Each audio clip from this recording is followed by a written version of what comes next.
Stay very similar. Touch on them if there are any changes, but so far, so the same. Again, both teams feeling very confident with the way they've approached these games. Yeah, we'll see, too, if the pressure starts to get to Echo Fox a little bit more. They had a game to give last time around. Now you have all of these young players up against it, one game from elimination. A lot of pressure there, but likewise, for the veterans, such high expectations are there for TSM. And right now, pick ban, a little bit of a switch up. Rakan, banned by TSM every single game, left up this game, and this is kind of that test of what are they going to first pick here, because the Braum was taken away. The Rakan is the one that's left up here. You can also see Aurelia off the table there, so like Medios was saying on the desk, you can leave up the Sejuani if you take away the Aurelia because that pairing is so strong. Ooh. It is going to be the first pick Kindred, which leaves up the opportunity for TSM to just go Xayah Rakan straight up right here if they wanted. And this was what the desk was talking about, saying that, you know, it was such a good performance from Dardoch on the Kindred. They've won their games with the Kindred, put him back on it, and they wouldn't even be surprised if they first picked it here. This is a champion that was banned as one of like the permabans, Aatrox. You had Kindred, Nocturne on red side, and nothing's changed about the champion. So picking it up here for Dardoch, like we said, he's gonna have to have a carry performance, which, you know, he's had plenty of the split. Covering the Lee Sin for quite a bit of time, which can be a good matchup into the Kindred, but TSM comfortable with Greg on tanks. It's right back to the Sejuani, and they won't have that mid lane pairing, but I am interested to see if they tackle any of the other ones that had been talked about on the desk, like something like along the lines of a Yasuo. It's interesting, the Ezreal was banned away 2 games by Echo Fox, but was left up in the other ones where the Kai'Sa was taken. And so I guess now they're saying, all right, we'll let him have the Ezreal, but he picks it up immediately. It's just all comfort here so far in the first 3 picks of the draft. Greg, one of the most confident champions. Sven, he's a well-known Ezreal, but yeah, I think Fox will say, you know what, you leave us power, we'll take it. Yeah, I mean, it really does feel like when you're looking in isolation just at these picks, it feels like Echo Fox got so much more. Kindred considered really S tier in the jungle meta, and this bottom lane of Xayah Rakan is considered incredibly strong. Let's go, oh Mithy. my god.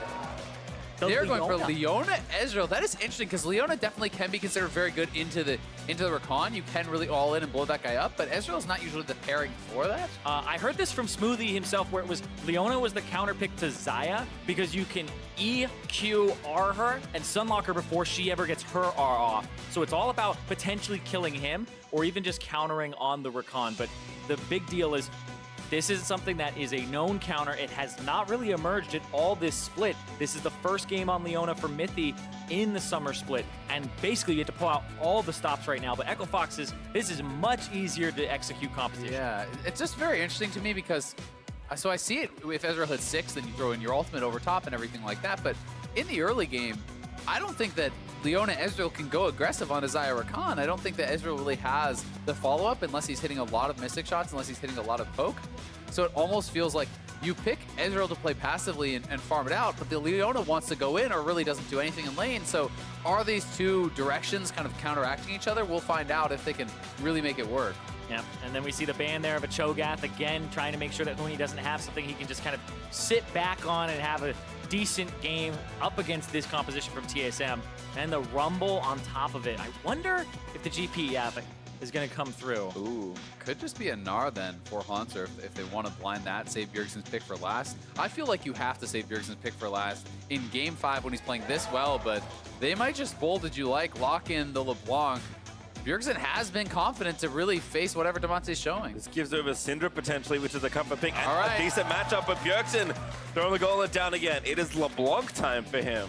And this is probably Syndra time for Damonte. His best champion, his most played this split, 4-1 record on that. And I would assume that is the pick you play into the LeBlanc here. It's just really one of those things where TSM, yes, can they make it work? Totally. They can make this draft work. But I'm looking at these picks and I'm just feeling like you're giving so much power over.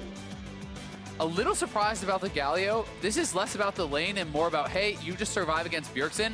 You have the follow-up onto the Rakan engage. You have the ultimate coming out of the Kindred ult. So this is about the team fighting, less about the 1v1. But this does give an opportunity for Bjergsen to take over in lane, to really get going. It was against, I want to say, a Galio against TL that he really slammed on a Akali, so you can really kind of bully those matchups sometimes. Yeah, the Galio, not that much pressure in lane. And Blind even Kenny. They're blocking the Gnar, right?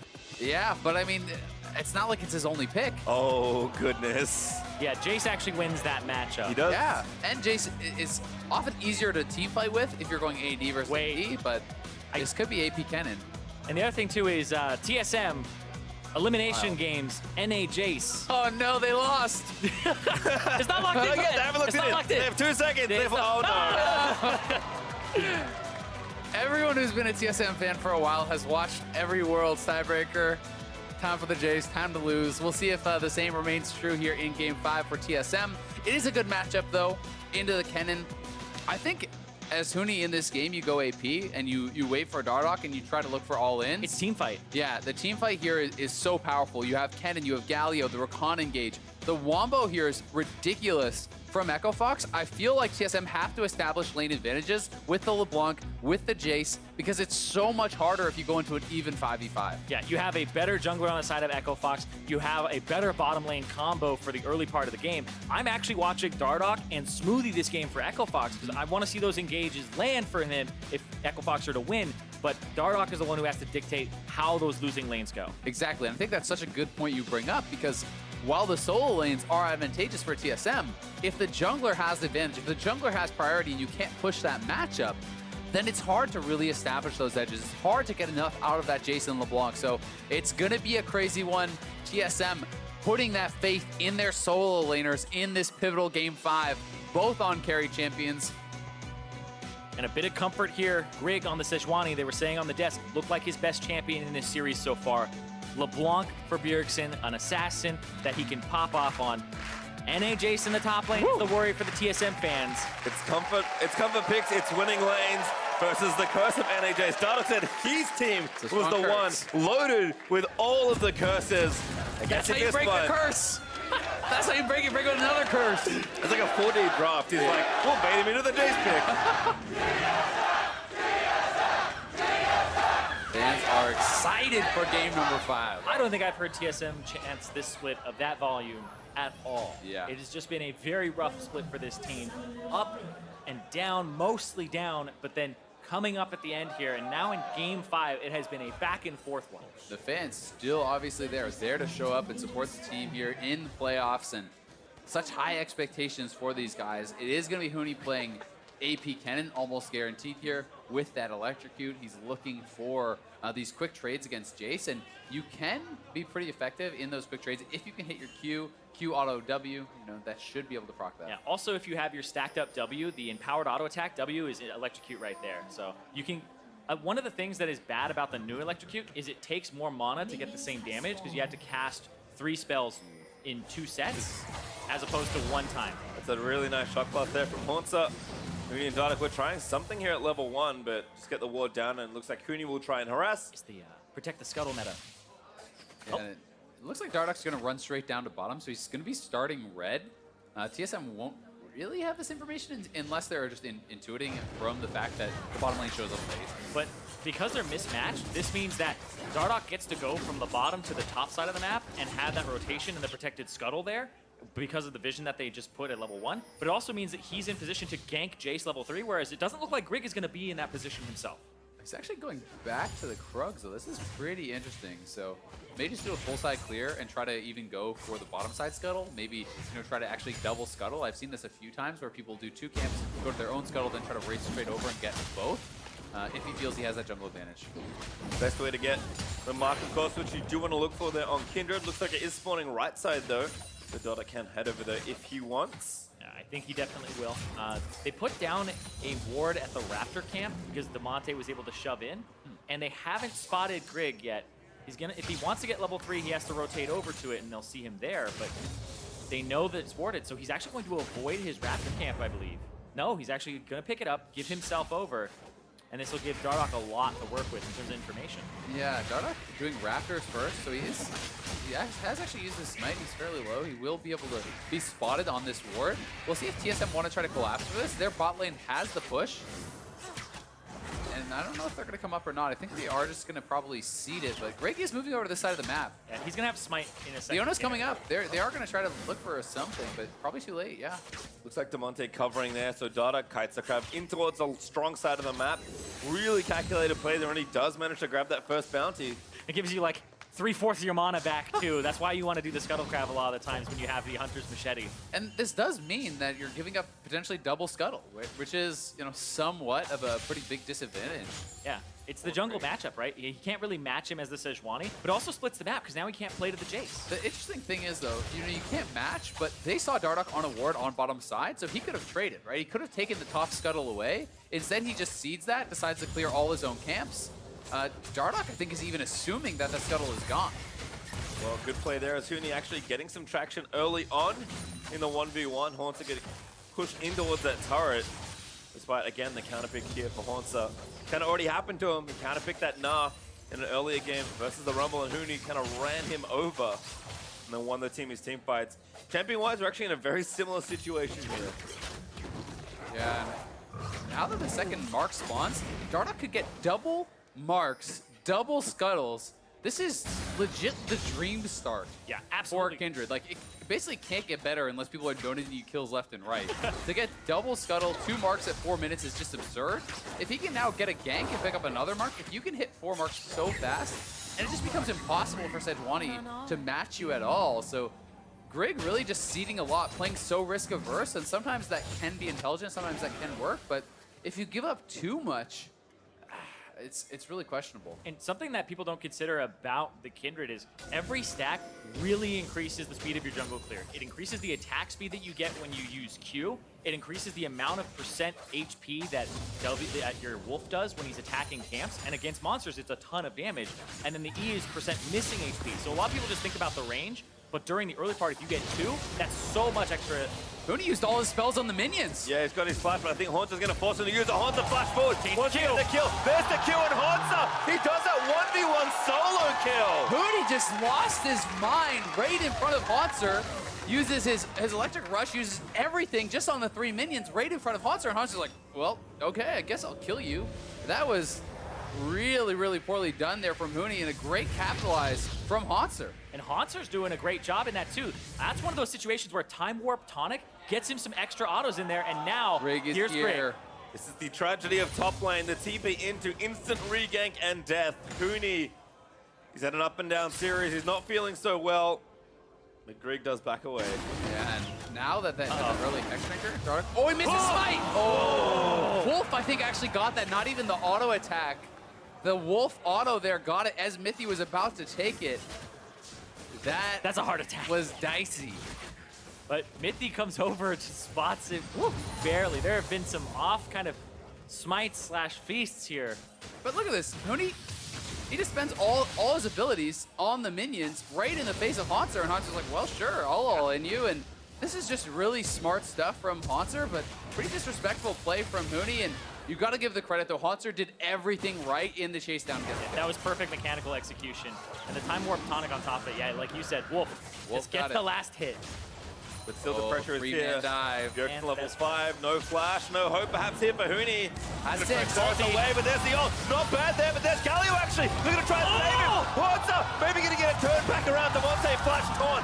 See you later. What an entrance there from Damonte. Comes in, the damage reduction just barely keeping Huni alive. They take down Haunter. That is a huge swing. It gave him the damage reduction, and then it gave enough time for Huni to get a stun onto Haunter. But hold on. Careful. Grig's the bounty. Dardoch wants it so bad. One more Grig hit. needs to be careful. He's able to get it. He got 6. Learns respite, but he's got no reinforcement. Dardoch has to fight his way out of there as Damonte does actually come back down. And Dardoch, he does it. You are kidding me. That is one of the best jungle plays we have seen all year long. 1v2, gets the bounty, makes the outplay, hits level 6. That is some of the best Kindred play you will ever see. And you talked about it, Isaiah, at the start. Individual play is what this game has come down to, this series has come down to. Right here, he's chunking out Haunter, making it so when he goes for the dive, he's not full HP. Hit 6, has Damonte coming in, even though Bjergsen had priority. Damonte knows to play for the team. And right here, the ulti comes out before he can get locked up. Ultimate, Haunter rushes forward, gets stunned, knocked up, and he can't get away in time. That is just incredible from Echo Fox. And then this jungle play, if we get a replay of it, this is just insane. Dardoch, so confident going forward for Grig. And look at this flash forward over the top, finishes off Grig, hits level 6 with the experience, instant Lambda Spike drop. Galio comes down, and he just walks out. That's the difference in having 2 Rick stacks. Fox is pumped up. I would be too, as Dardoch. Talk about Fox's struggles a lot of the season. Huni, of all people, has had a surprisingly mediocre season for a player with so much experience, but Dardoch has felt like the heart of this team all year long. All year long, like you said. It's been, even in spring, he was popping off. I remember Dardoch walked through the hallways one time, he's like, I can't remember the last time I had an actually bad game, because it has been a while since he's had one of That's those. Dardoch for you. And then his good games stick in your mind forever. I can think of a couple bad games. Maybe Dardoch can't, but the Lee Sin into Poppy from Anda, he got slapped. Oh, that's a hard game for Yeah, sure. That's where the... And he's an incredible player, but that's kind of the beauty of Dardoch. He has this unassailable confidence, right? And I think that it can be one of his greatest assets, because how many players even try for that play? Most players, if they see that, they try to flash away immediately. They try to run. He's like, no, I'll just outplay you 1v2 and then level up and play it all perfectly. And Dardoch's the guy who keeps trying to make those plays so that when they do happen, he's had enough experience in them. I remember back to the Rengar top, right? Where he's like, wouldn't it have been cool if he had gotten that pentakill and popped off? Like, you do it so much, you'll fail a lot, that's fine, but then you realize what your limits are, and that's where he's at. Understanding the Kindred damage there. Bjergsen is here, so is Mithy. We're back here again. There's the stun gonna start training there, but Mithy with a great roam. He's gonna shut it down. Huni dead to rights. And that's a great roam for Mithy, like you said, Pastry. He's on the side of the map where you go, he has no business being there. They just got pushed in bottom. What is he doing? But it's a good play because he has no business being there, so they don't expect it. Exactly. Grabs the Moby Boots, just runs straight top, picks up a kill, and as soon as Dardoch realized 3 men there, he did back off of that one, not going to be able to make an outplay there, but this does give some time here to the Echo Fox bottom lane, who had been getting bullied. Here it is one more time. You know, Haunter is up there, Mithy coming in, Bjergsen, 3 members from all sides, and as soon as you see Mithy, Dardoch's like, nope, I'm going to have to back off. Yep. Tries to do a little bit to Bjergsen there, but it's not enough. It's not going to do anything to him. And I actually think the back got stopped. The back got stopped, so I think a minion actually ran at Lost right before that replay and smacked him and broke up the lovers duo in the recall. Yeah, which means he's going to actually lose some minions here. Fairly impactful, actually. He's going to lose at least the cannon. Dardoch, though, still doing incredibly well. Very far ahead in farm. Does have a number of early stacks and will quickly be hitting that 4 stacks. Yeah, he's at 2 currently. He had actually swapped from Sejuani to Jace right before that dive top lane. All right, well, again, Echo Fox still trying to defend from some of the pressure points here. Bjerg and Haunter both doing a good job keeping that up. Bot's been relatively even, but as that almost always means, looks like Sven and Mithy are ahead as a result. And Fox, they know they have to just get through a lot of these tough, aggressive lanes and try and get to a point where they can open up the map and try and take team fights. It's going to be really interesting to see how they utilize this Leona and just this composition in general. You know, it almost looks like you're going to have Haunter and Bjergsen inside lanes, Mithy roaming around, trying to create picks with those strong solo laners. Because this is not a composition that you traditionally think wants to 5v5, and especially not against the insane engage that is on Echo Fox. Yeah, the Rakan, the Galio, the follow-up into the Huni ultimate with the AP. This is going to be a very explosive team fight from Fox, so if TSM are actually ever grouped up, that's going to be a really bad time for them, because Echo Fox will be able to just have that engage go. So I think it's kind of in TSM's best interest that they don't play together here. They all just kind of go their separate ways. Individual play. Play like individuals at this point. And to think for Echo Fox what this means for them here in the summer. They had a decent showing in spring, finishing 3rd, up against someone that has just always won except for the last time. They want to shut TSM out again and push themselves towards what Kuni has wanted, a win here in North America. Yeah, and Echo Fox, last split, they ran into TL in the semifinals, and they were the only team to take a game off of TL throughout all of playoffs. So there was a debate that Echo Fox were potentially the 2nd best team in spring over 100 Thieves, because we even heard about scrims and stuff like that, where Echo Fox were doing incredibly well, moving into the 3rd, 4th place match. Oh, nice knock up into the taunt. Dardoch here. Wow. Bjergsen maybe about to get punished. Does not need to flash away though. Double distorts to safety. Still good stuff there from Damonte, anticipating the distort back, is able to actually kind of cover both sides and get some pressure down. This may mean they get Dragon, as Bjergsen is slow, but wants to stay around for any potential fight. Great coverage here though from TSM. They have the wards in the right places. Fox are going to move in and try and clear them out of the way. They'll start the Drake though very early. Grig is up on the top side, moving down. You can see Sven is trying to soften them up with these Mystic shots, constantly spamming them in, but doesn't look like TSM wants to commit for it. Yeah, TSM aren't going to commit for it. The Smite was walking the other way. If they steal this somehow, it would be huge for them because 2 Ocean Drakes for Echo Fox pre-15 minutes. Especially when you're thinking against Ezreal, against Jace, against this LeBlanc champions who traditionally, in the later stages, are trying to poke you out, get combos down to make you get forced back to base, right? LeBlanc doesn't always have safe wave there, so some of the ways she does that is by chunking out your marksman. Yeah. Double Ocean really messes that up. Yeah, it's not 100 to 0, it's get them to 80% and then you can 80 to 0 them. This will keep people topped off on Echo Fox's side. It'll make it harder for TSM to actually execute the way that they want to. Back to the top lane here. Goonie continuing to absorb pressure. The TSM, despite the early misstep, what they have thrown here is mostly absorbed here. Is again, make sure you're spamming out the chat with Fox or TSM because they'll need all the energy you can give them given we're in Game 5. And remember, that vote was just as close as this series. 51% to 49% favor of TSM. We're in the final game here. That's kind of what the gold is saying, is 51% for TSM.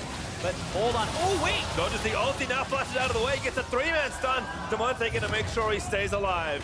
That was just a club there from Greg. He didn't even hit Goonie with the ult. He's looking.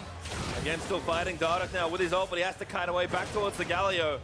TSM, though, with 4v2 are going to take the blue buff. Yeah, happy to just secure that blue buff. He decides to not go for it. He didn't have his ultimate, so it would have had to be a flash Zenith Blade, as more people actually believe in Echo Fox, despite how close this series has been.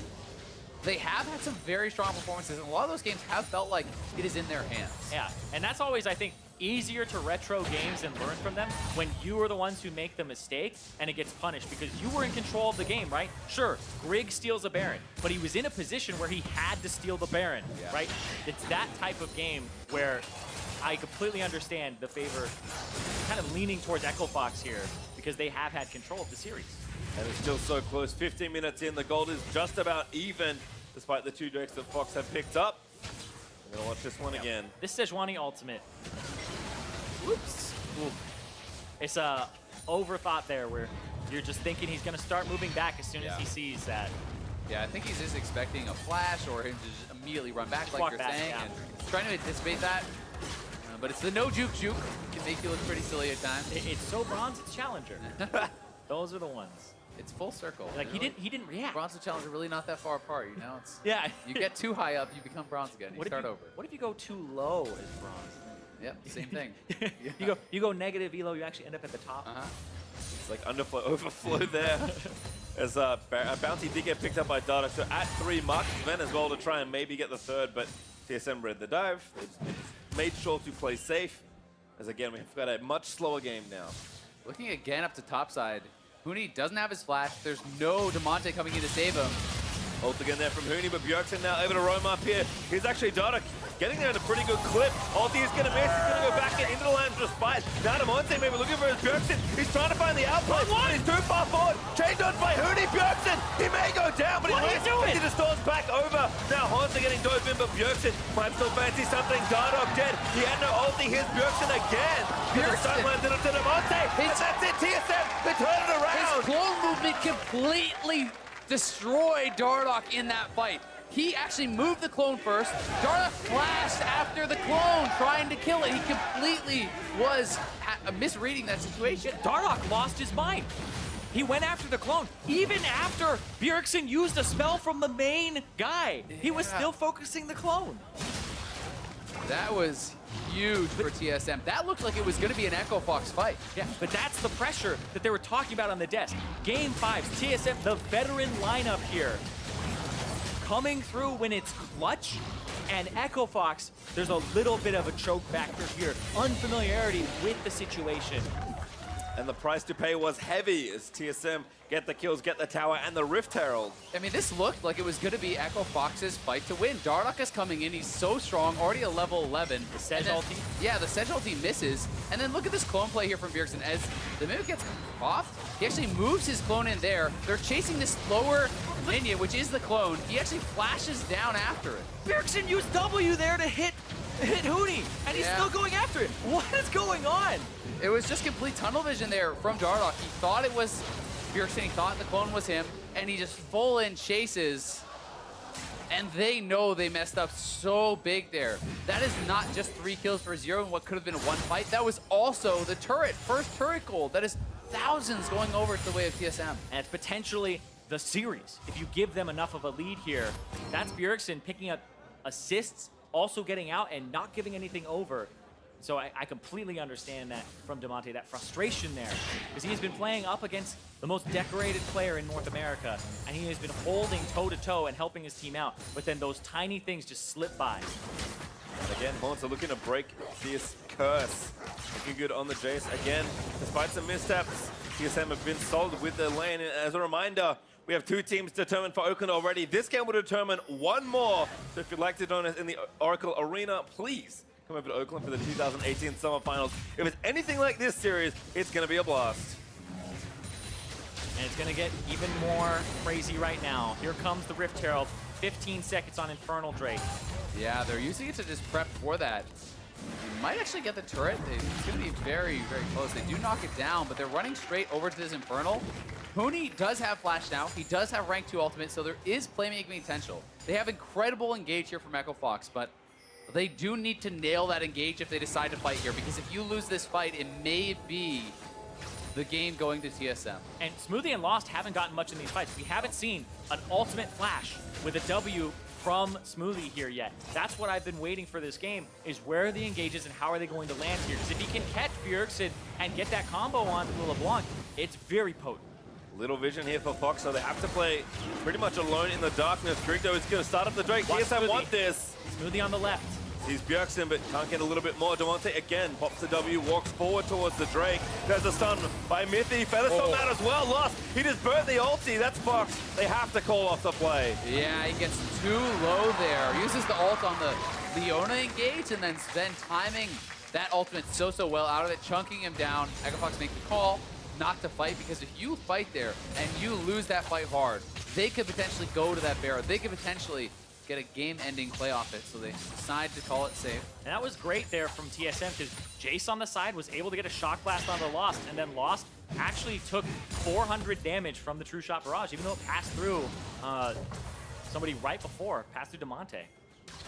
And Infernal Drake over to TSM feels like the kind of insurance you need in this clutch moment. Such a tense game between the two sides. And Echo Fox, it felt like in so many of these games, they were the ones ahead and dictating. And finally now in the series, TSM have tipped those scales. And TSM, with that lead, the 3,000 gold lead, or 2.5K that they have, as well as that Infernal Drake. There it is, but there's a QSS. Combo landing in, Sven again, still gonna get done, but Lost does pull the feathers back. Now the play extends as Mithy gonna be forced to flash. Really nicely done. They finally find that engage. Dardoch's chasing forward, He's but so far ahead of levels. Bjergsen is here. Yeah, he's the one in the XP lead. Dardoch gonna get latched on there by the chain. Fox, they want to try and finish this. Mithy with a great stun, but no follow-up there for the rest of TSM. That will be Fox getting the turret. Yeah, really big pick. They get that gold a lot closer, because remember, TSM, they got the lead off that top play, but they need to have the lead. They need to be dictating the pace of the game, splitting in these side lanes, because in an even 5v5, Echo Fox should win. Yeah, with all of that wombo combo that they have, but also, we were talking about it, Smoothie with the engages, that one there that caught Sven is exactly what they needed to get that turret, get themselves back into the game, because Sven had QSS, but it's a 2-part CC. It is a charm into a knockup.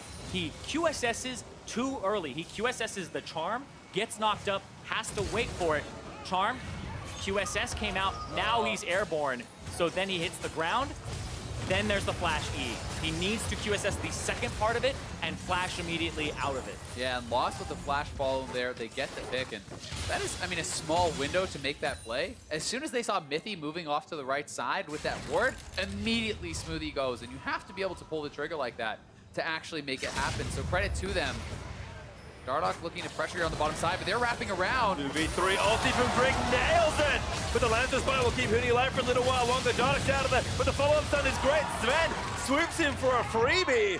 And now Huni on the danger, getting sniped. The Q missing from Haunter. So critical Huni survives there, because TSM could have gone to Baron potentially. They may still decide to do it with Dardoch down for 30.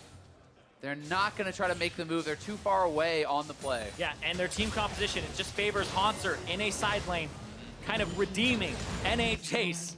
against NA players saying it's time to split push, do not group. He's 2-1 and 3, 100% KP, the only person on the team with that. This Jace is ready to just split push and get these turrets. And it's a good proactive play from TSM on the bottom side of the map. They know Dardoch wants to play around Huni. 3 members coming down. You can see all 5 of TSM, though, are heading this way. And Dardoch and Huni split up. This is really a smart play to make. One flashes one way, one flashes the other, and then Haunter just barely off to the side. Didn't have vision, so had to make the guess on the shot blast, and doesn't quite get it. But heads up play there from Dardoch. Incredibly well played, saving Huni. Potentially it looked like he was going to save maybe himself as well, but then Sven is the one who actually stops that from happening. Gotta say though, quietly but surely, Lost has been farming up. He's on 2 items on this Crypt Marksman. You know, if he gets to that IE, he can be an absolute menace in the team fight. Yeah, him and Smoothie, they haven't been getting much of this game. It's all been the top half of that. There There it go. is. Smoothie again finds Mithy. There's the ult from Gallia with the stopwatch. Actually going to buy more time. Mithy going to eat a taunt. That's a kill. And now Demonte moving in towards Zen. Bam, but they can't quite nail him down. Yeah, if you don't see Smoothie, who's been very silent in this game, those engages will catch you off guard. You haven't been prepped for them at all in terms of this mid game, and that's why we're watching him. He's the one who really has to bring it home for Echo Fox. That's why it can be so hard. Oh, as Pearson's going in. Again, getting aggressive. Latches Dardoch, but he might be too far forward. Bjerg's supposed to get away. The clone is there. No knockoff. But it can be so hard as not just the guys who are in the side lanes, but as that 3-man squad. You know, Sven and Mithy and Rig are often going to be left alone to their own devices, trying to hold waves while Jace splits, while Bjerg's going to look for picks. And you have this hard engage that you always have to be watching out for, that you always have to expect. Yeah, the counter to the 1-3-1, having that incredibly hard engage. But both teams are actually playing in the ideal fashion that they would want, right? TSM, 2 winning lanes that we talked about after Champion Select. Mark 4. Dardoch gets it and has to get out of there safely. Yeah, but like we were saying, this is the winning lanes for them. Is this an engage? Mithy throws it down. Maybe not so much safety, only a dual slow. Dardoch again going to get jumped up into Demonte. Trying the wraparound, finds the flank. The youngster on the Echo Fox side is going to make the play. The bottom lane goes down for TSM. 5 members up and near the Baron pit here for Echo Fox. I think they're going to start it. They do, but Grig has flash. Grig has fight. Huni is flanking. Huni is coming in with the ultimate available. They don't see it. He's just waiting in the side. There he is! For Echo Fox, Huni, he finds it in the fog of war. Greg is not going to fall, but Huni's going to zone him off. Huni can he get it? The rep up ticks in. Huni still stays alive, and Bjergsen finally able to get the kill. I don't think they can get the Baron. They got poked too heavily. TSM barely keep Grig alive. And Echo Fox back off in the 5v3. TSM holds. Huni trying to be the hero there, trying to blow up Grig. It was so close. The red buff almost gave the finishing touches, but the red buff is the reason he survives because he smites it. And Fox have to back up. It's the right play, I think. Fox, don't overextend, but TSM, they get another advantage taking this trade. You've got to wonder, though, is the better play, instead of trying to solo out this tank jungler, as a flat spell pen, Kennen, who is behind, is the better play not to wait till TSM overcommits and then go with Smoothie, with Demonte, the whole team turning and killing them, then going back to the Baron, right? Instead, it's Pony trying to do his solo adventure. Yep. He does go for it. Grig is low, and this could have been a play that worked out, but, I mean, you have the ability to turn and engage. You can see the ultimate was available for Smoothie. Why not wait until TSM comes forward and then 5-man turn and get that kill? Yeah, and like you said, he uses it there onto Haunter because it looked like they wanted to help him out. But that was one where they decided to go to the side. And oh man, that is one of those moments where it is basically a great representation of Huni's split so far. He has been playing pretty much the same as he has before throughout his career. It's just not working out for him by inches. And you don't always have to make the hero play. You know, you don't have to go for that solo big play. You can wait. TSM is the one that has to go to the rest of your squad. They didn't go for it either way. TSM's 3-man squad plays it well, keeps them alive. A little bit of that Echo Fox grid kind of infecting Huni once again. Bjergsen continuing to dive forward. Faith out a Q there from Smoothie. And again, despite no Baron, it does feel like TSM are just over-pressuring the map here. Fox will have to answer a very tough situation. Yeah, just look at the vision. It's lights out for Echo Fox right now. They have that one ward behind red buff. That's it. That's the only ward I think they have in the entire map. That one's even just going to get picked up there. They do have a blue orb here on Lost that they may need to actually expend. I mean, they don't know. And there it does go down. Jace shows bot, so They may need to try to move in as a squad and look to reestablish at least some vision control around this Baron. Yeah. Strength in numbers here for Echo Fox. They're going to have to face check some stuff and just trust that there aren't enough members of TSM here. They had seen the J spot and they saw the LeBlanc top. And just clear out this vision and kind of go back and forth with the seesaw. And Lost just about now has gold for his IE. He needs about 100, 150 more gold to be able to actually complete that, which is going to be a really, really big buy for Echo Fox and their team fighting.